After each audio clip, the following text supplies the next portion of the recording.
আজকে আমাদের সেই প্রত্যাশিত অতি প্রত্যাশিত দিনাজপুর সদর 3 আসন নিয়ে দিনাজপুরে যে জল্পনা কল্পনা হয়েছিল 5-6টি ক্যান্ডিডেট নিজেদের মধ্যে দলাদলি, আজকে দেশনায়ক তারেক রহমানের দৃঢ় নেতৃত্বে আজকে সেখান থেকে আমরা বেরিয়ে আসতে পেরেছি।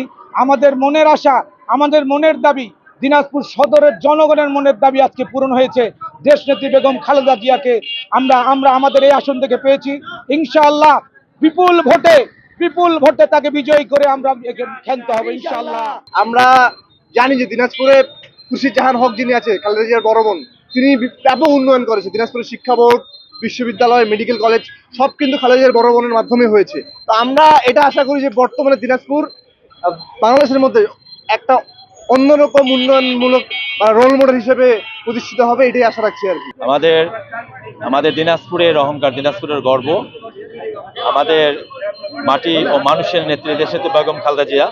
উনি দিনাজপুর সদর 3 থেকে উনি নির্বাচন করছেন। এটা আমরা শুনে আমরা দিনাজপুরবাসী, শুধু জেলা আমাদের বিএনপি ছাত্রদল যুবদল বলে কথা না, সমগ্র দিনাজপুরবাসীর মধ্যে একটা আনন্দ ঘন পরিবেশ বিরাজ করছে। আমরা অত্যন্ত খুশি এবং আমরা ধন্যবাদ জ্ঞাপন করছি।